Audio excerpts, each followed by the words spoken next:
anyways, I'm very happy to be here and to share some of the work on making learning visible. I want to thank Ella and Playtack and the Capital of Children for inviting me to talk. This is a topic that's near and dear to my heart. And before we begin, I wanted you to just take a moment and think about and then jot down how you would answer the following question. So it's early spring. Imagine you are taking a walk with a 4-year-old child when the child turns to you and asks, "How do leaves get back on trees?" How might you respond? So just jot down your response on a piece of paper and then turn to the person next to you and share it. I'm not going to say more about that right now, but I will return to this question later on in the talk. So the Making Learning Visible work, I've been at Project Zero for over 30 years, and I would say this is the project that has probably been the most important in terms of challenging my own assumptions about teaching, learning, and the role of the school in society.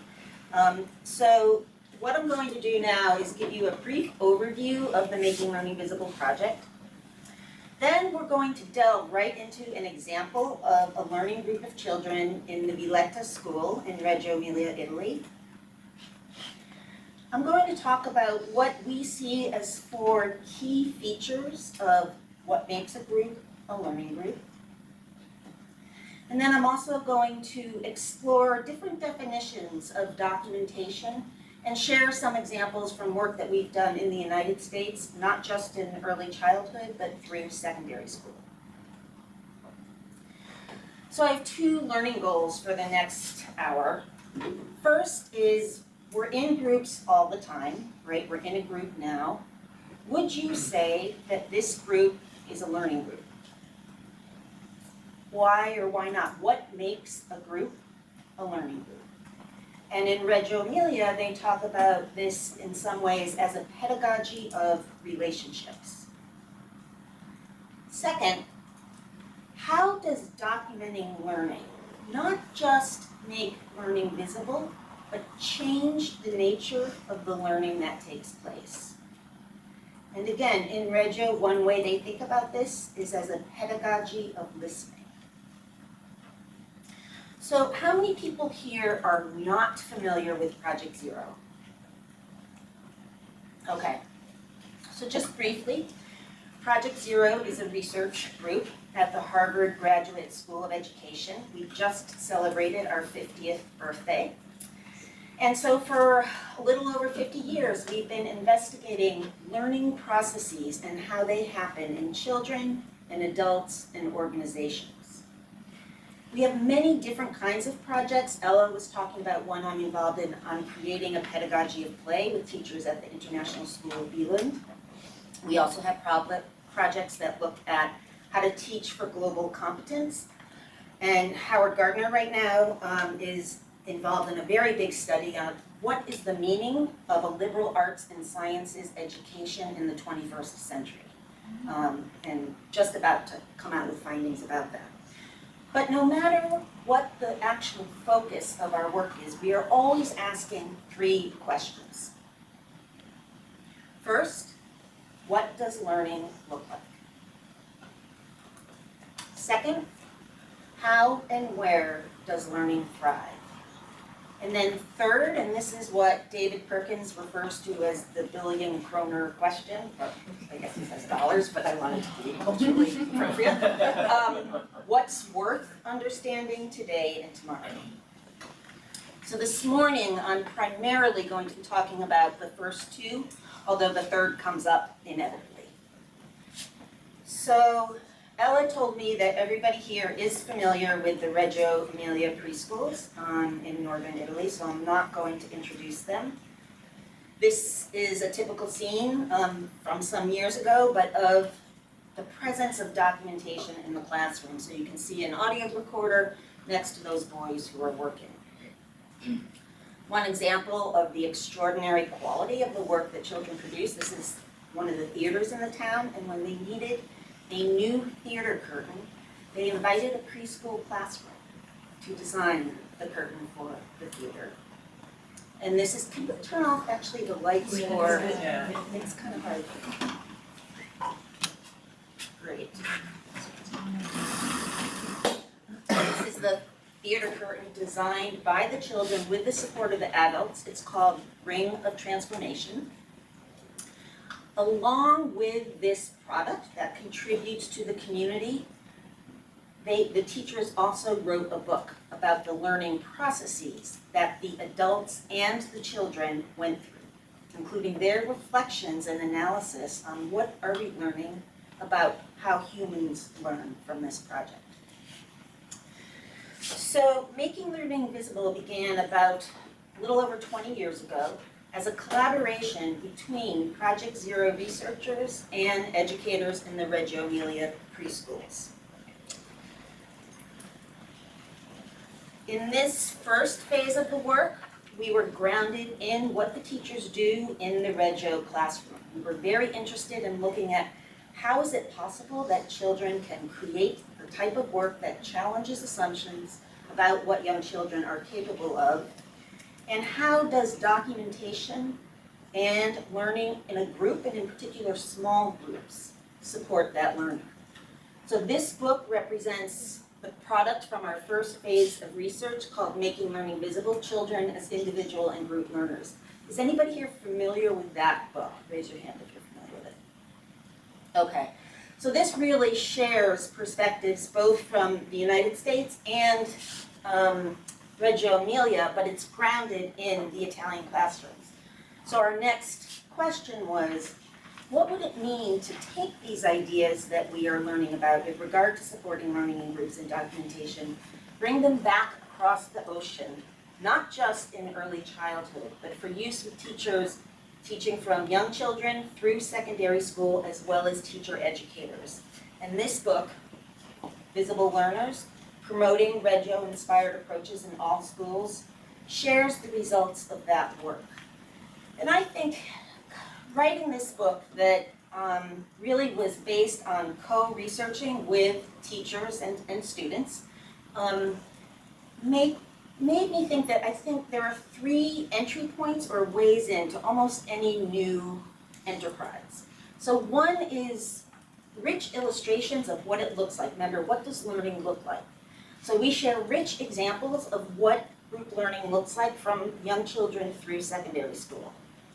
Second is a conceptual framework, and that's what I'm going to be sharing today. And then third is tools. Tools that came out of teachers saying, how do I know if this documentation is making learning visible? Where do I begin?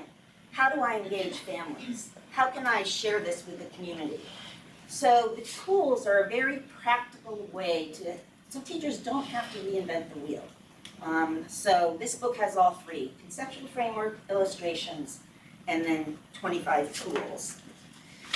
So, but I said I thought the best way to kind of enter into these ideas is to directly talk about a learning group in the Villetta School in Reggio Emilia. And this story is called The City of Reggio. So in this mini story, a group of children is given the task to draw their city.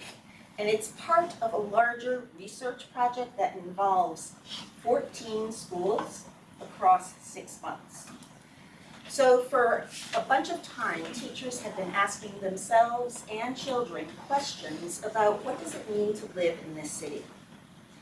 Each class in Reggio Emilia has 26 children and 2 adults, and we're going to focus in on one small group of boys. So I would like actually to ask for 3 volunteers to play the roles of the boys, and I will be the narrator. And I've highlighted your parts, so if you really wanted to go into theater but you weren't able to, now's your chance. So who would like to play the role of Emiliano? I'll do it. You have to do it. He's from theater. Okay, how about Simone? Okay, and Giacomo. This is not a very big part, but as we say, there are no small, what is it? There are no small actors, only small roles? Yep. No small roles, only small actors. Okay, no small roles, only small actors. Great. Can you pass this back to them? Thank you. Okay. The focus of this fragment is the city, its forms, its relations, its transformations, and its identity, which progressively changes and is redefined in the eyes of the children. Here we offer some reflections of a group of 5- and 6-year-old children who've been exchanging ideas and thoughts about the theme of the city for a number of months. As the investigation progressed, we saw different perceptions of the city on the part of girls and boys. The episode describes the thoughts and ideas represented graphically by a group of 3 boys as they design and construct collaboratively. In the atelier, 3 5-year-old boys, Emiliano, Simone, and Giacomo, are sitting around a big table with various shapes and sizes of white paper and drawing material. Their task is to work together to draw the city. Before they begin, the teacher asks the children if they want to listen to their previous conversations and revisit the drawings they had made individually a few days before. And I'm going to read that again.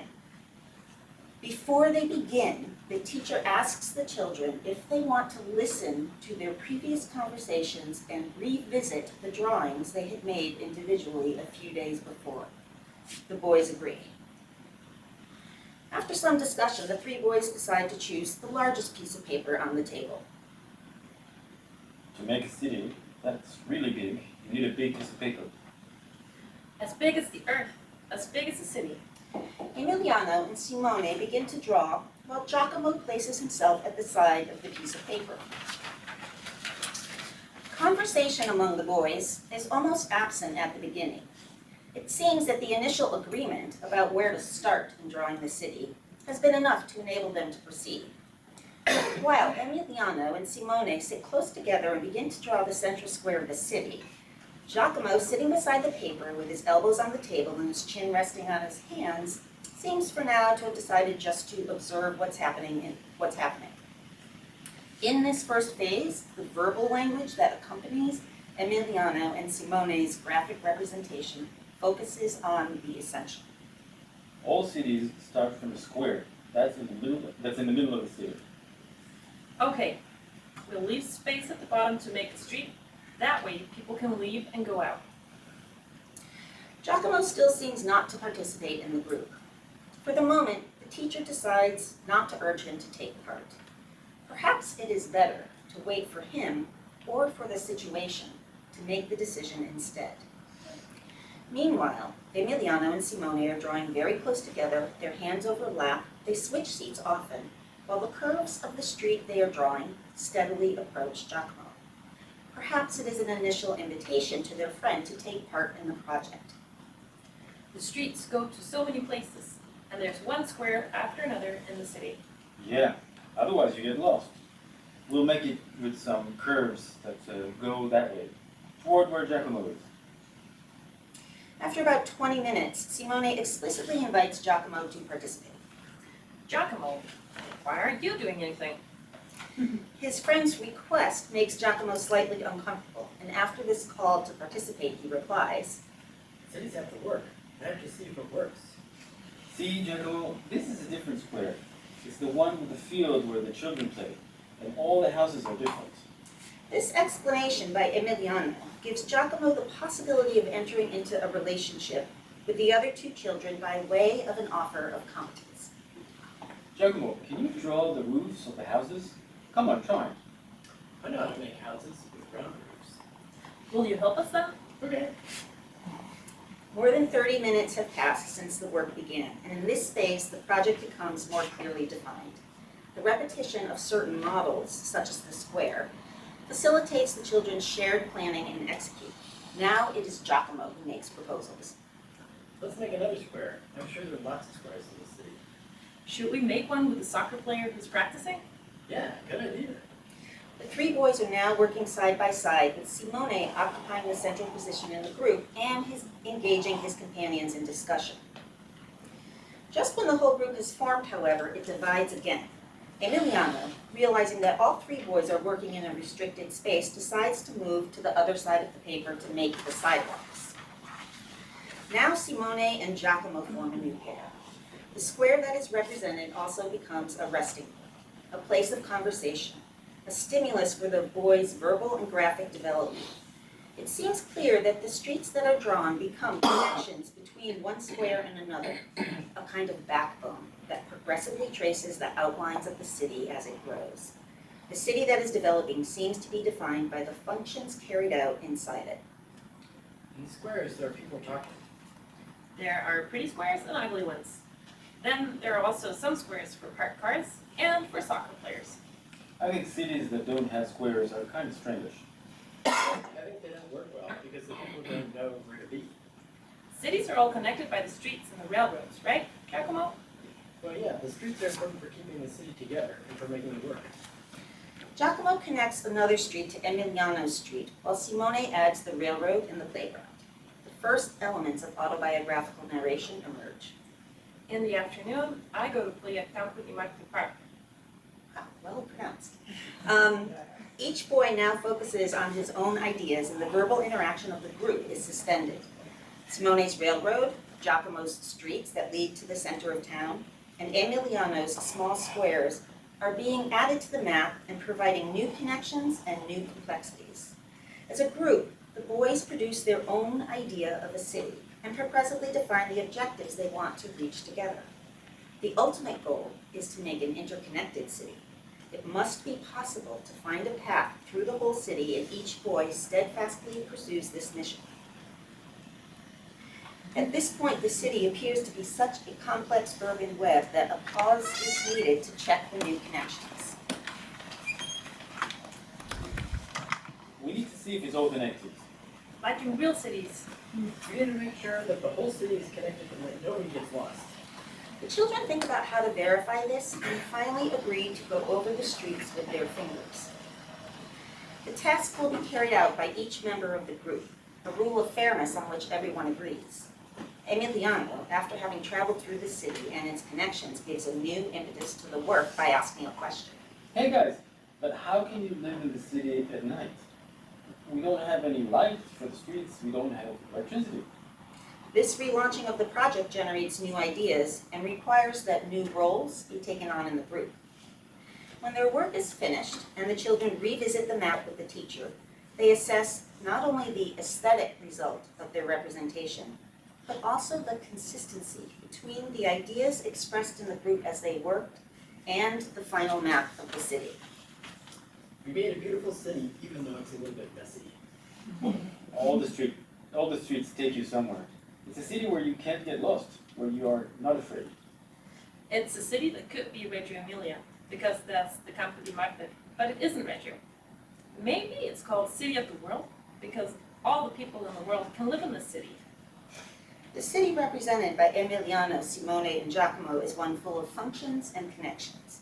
The train station, the bus station, the aqueduct, the sewers, and the electrical system are not simply topological landmarks, but are important elements for the real functioning of a city, essential to the life of its people.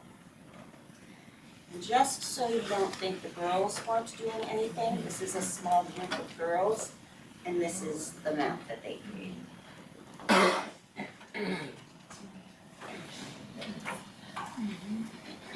So I'm going to have you turn and talk to the people next to you, but first I thought I would ask, what struck you about what you just saw and heard?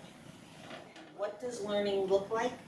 In Reggio, they would say you do not need to wait until the end of a learning experience or a final product or a test score in order to know that learning is taking place. And actually, I wanted to read a quote from Bea Vecchi, who is a veteran atelierista in Reggio, because I think it beautifully gets across this point. So she says, "We feel it is necessary once again to deny the assertion that learning and how we learn is a process that cannot be seen, that cannot be activated and observed, leaving the school with the sole task of eliciting learning and then verifying it after the fact.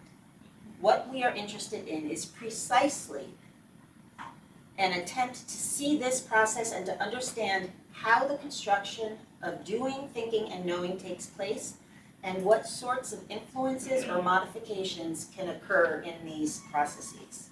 So one of the main takeaways for me from my experience working with the Reggio educators is challenging false dichotomies, right? So learning as process or product, teacher-led or child-led, cognitive or emotional, and even theory or practice. And so when we say practitioners, I think Reggio would challenge that term.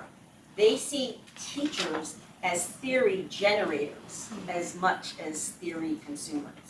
And we at Project Zero really had to kind of rethink our own assumptions about theory and research and sources of both. So now what I want to do is share a cross-cultural definition of a learning group that took us 2 years to come up with. A collection of persons who are emotionally, intellectually, and then I was glad that some of you were talking about aesthetically, engaged in, and then solving problems and creating products reflect Howard Gardner's definition of an intelligence, but you won't be surprised to learn that our Reggio colleagues added in making meaning, which we heard a lot about in Allison's talk, in which each person learns autonomously or on his or her own and through the ways of learning of others. And so I'm not going to say a lot about this because it's a mouthful, and I think that the features of group learning will help to explain what I mean, except to say that in the United States, I don't know about here, we're very focused on the individual. And so again, a false dichotomy. We often we're kind of afraid of the group, that you're somehow going to lose the individual identities of the people who are in the group. But in Reggio, they do not see group learning as replacing individual learning. Rather, it enhances and builds on this learning. So they say learning groups give children the opportunity to see from another child's point of view. So in Reggio, they also talk about 100 languages, and this is a drawing by my daughter Daria, her first drawing with colored markers when she was 2. When I said, Daria, tell me about your drawing, she said, this is a picture of my colleagues. So another symbol system for what learning looks like. Okay, so what are these features of learning groups? And somebody already totally mentioned this. In the United States, even when we're focused on children and group learning, we're mostly, as somebody said, seeing the children as the learners and the adults as the implementers.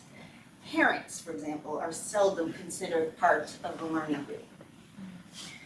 But as I mentioned before, in Reggio, schools are seen as sites of pedagogical research, and everybody is engaged in contributing to this. So what are the kinds of questions that they might ask? Educators are often asking themselves, how can we expand and deepen our understanding of children's construction of knowledge and skills? And then a parent question, what is the role of action figures in children's play? For the city of Reggio, here's what the questions for the teachers were. What do the children think about their city? How do they feel about it? How do they experience their city with regard to the past, the present, and the future? And some of you may know this quote from Loris Malabuzzi, who was the founder of the Reggio approach. The aim of teaching is not to produce learning, but to produce the conditions for learning. So they're not so engaged in, they don't see teaching as direct instruction. They see teaching as setting up the conditions for children to learn from and with each other. So a lot of what they're doing happens before they go into the classroom with the children. So I'm going to share some questions that they came up with to ask children in this project about the city, and I think it probably took them almost a day to come up with these questions. Do you know what a city is? What do you think cities are for? Can you tell where a city starts? Can you tell where it ends? Do you think the city has a shape? Do you live in a city? What's it called? Do you think it's a big city or a small one? You want to try to talk about its colors, sounds, smells. And then what do people do in Reggio Emilia? Little boys and little girls, men and women, moms and dads, teenagers, grandmas and grandpas. And I think this last question is very important because so much of what they're doing in Reggio is trying to understand that we live in a world with multiple perspectives and we each see things differently. And so here, even for young children, they're explicitly trying to get them to look at things, to take another's point of view. So in the United States, we held a monthly seminar for teachers from early childhood through high school, and we asked them to come up with questions about learning in groups that they were interested in exploring and documenting. So here are some of the questions they came up with. How can we involve students in the process of forming groups? And that was from a middle school teacher. Which tasks are best suited for individual learning and which for a group? It's actually not so easy to come up with a task that genuinely requires the group exchanging and interacting with their perspectives and ideas. And then finally, this was from a high school English teacher. How can I use documentation to create a more equitable learning environment and demonstrate the value of equity in our learning together? And this teacher had noticed that when they had group conversations in the classroom, not everybody was talking. And so she didn't try to figure this out on her own. She shared what she noticed with the kids and engaged the students, especially with older students, in documenting, okay, what do we notice? Let's track this over the course of time and then see what meaning we can make of what's happening. So the second feature of learning groups, when does a group become a learning group, is the role of documentation, not just in making learning visible, but in shaping the learning that takes place. So now I want you to write down, either on paper or on your electronic device, what is your own working definition of documentation? So whatever is in your head now is just what you should be writing on the paper. Okay, what's your own personal working definition of documentation? So I'm going to put up a definition that it took us 10 years to come up with.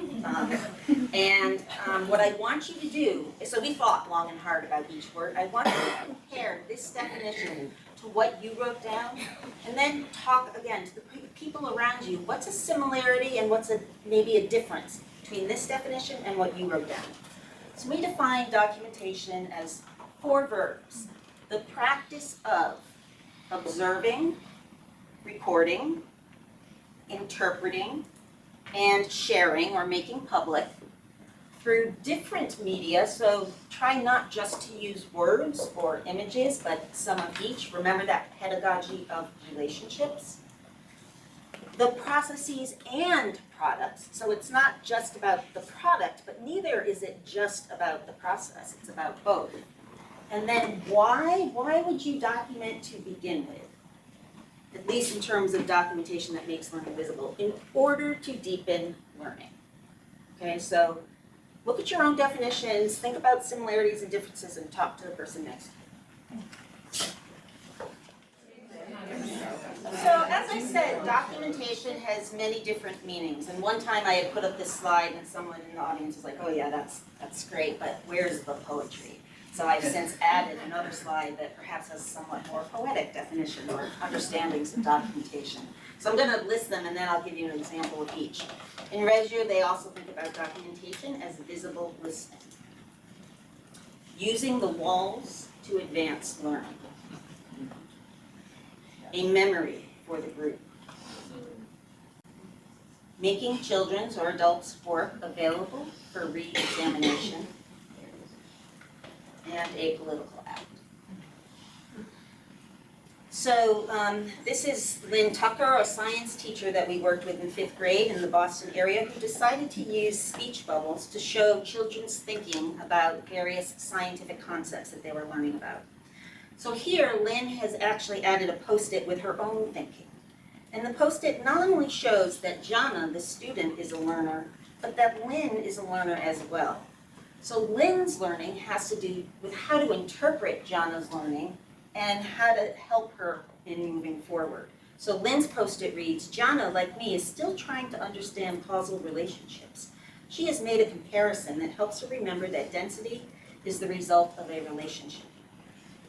And another way that sometimes the teachers in our project have thought about documentation, perhaps especially with the older students, but not necessarily, is using children's words as text.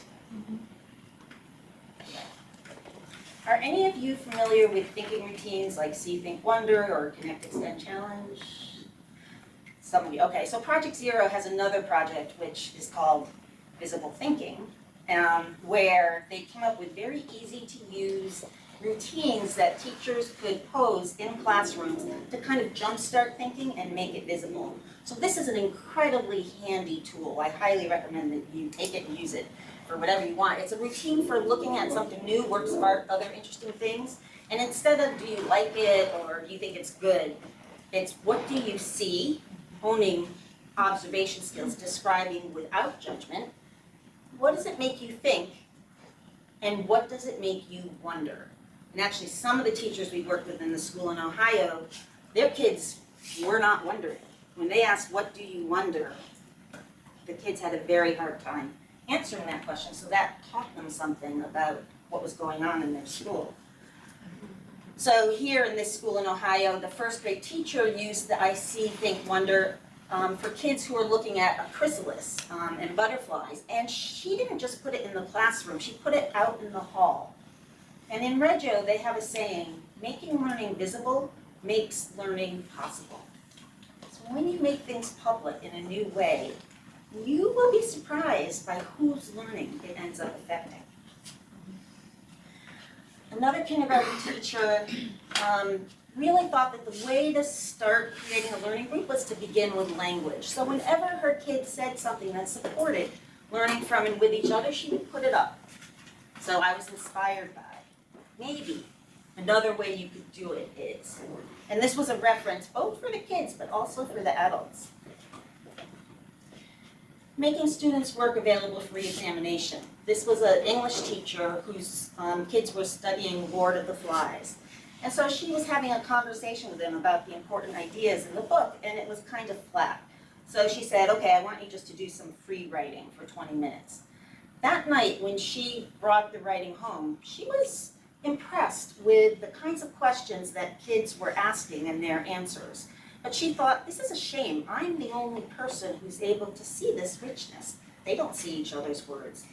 So she chose different excerpts from what they wrote and then anonymously, because these are teenagers, put it up in the classroom so that the students could see other kids' responses to questions like, does integrity come from within or without? And then finally, documentation as a political act. Again, this is the school in Ohio where the whole school was involved in our project, and so at the end of the year, there was an exhibition of teacher learning, what teachers were learning about student learning. And they invited the community, the governor's wife, school board members to this exhibition of teaching and learning. So we can critique standardized tests, but if we don't have an alternative to offer, your critique doesn't go very far. So we would say that documentation is a way to share and make visible, provide evidence for learning that is not captured on standardized tests. So learning like students listening to and learning from each other, using their imaginations, thinking critically and creatively, developing a sense of aesthetics and emotional understanding, and understanding what it means to be a member of a democratic society. What? Those are too fast? Just need a vote to. Okay. Thank you. So this is just a brochure from another school that also had an exhibition at the end of the year. And both schools actually used the See, Think, Wonder to engage the people who were coming to look at the documentation. Okay, two more features. The third feature is about members of learning groups not just being engaged in the intellectual dimensions, but the emotional and the aesthetic. So Mary Helen Imordino Yang is a neuroscientist who says it's literally neurobiologically impossible to think deeply about things that you don't care about. So in terms of the aesthetic, what do we mean about that, by that? So this is a provisional definition that the aesthetic dimensions of learning engage us in learning more by stirring the emotions, the senses, and the mind, often making the ordinary extraordinary. So you can think about the aesthetic dimension in three ways. The environment and the materials that stimulate the members of the group to want to learn more. We often think about aesthetics with regard to a product, but might you say that a learning process could also be considered aesthetic? Learning that fosters curiosity or affection or the desire to learn together. And then finally, this is the most abstract, is there such a thing as a beautiful idea or an aesthetic of knowledge, where Carlina Rinaldi talks about ideas that are both pleasing to us and also pleasing to others and make others want to learn more.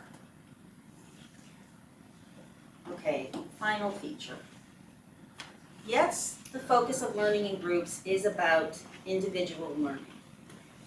We would say it is also about contributing to a larger public shared body of knowledge. So a question that Reggio educators often ask children before they begin an activity is, what can we do to remember what you did so we can communicate it to others? So they're asking for kids' input into how might we capture this or document it so that we can share it in large part with your friends, right?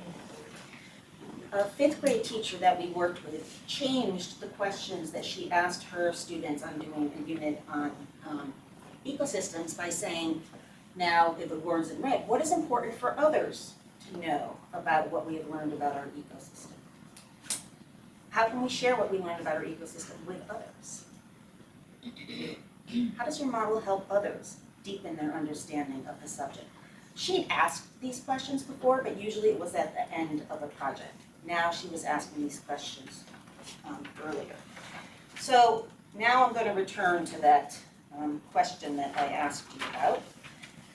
And this was something that my son Caleb asked. And initially I answered the way one of you said. I said, what do you think? And Caleb didn't say anything. So, you know, mine ended there, but I said, do you have any ideas?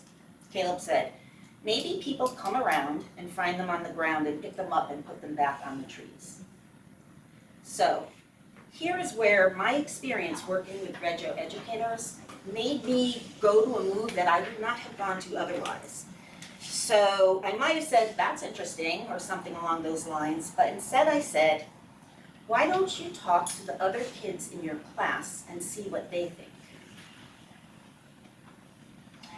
So I generally tried to keep that move in the uppermost part of my mind. Instead of responding directly to kids or having it be this one-on-one adult-child, I'd say, well, go talk to your friends. Go see what other kids think and come back and tell me.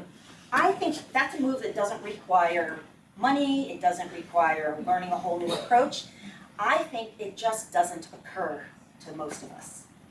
And so this is a very simple way that in terms of individual and group learning, you can build on that if you're so inclined.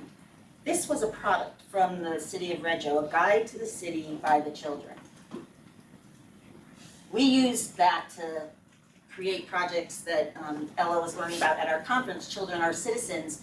So in Rhode Island, we had there was a big NAEYC, National Association for the Education of Young Children conference coming to Providence.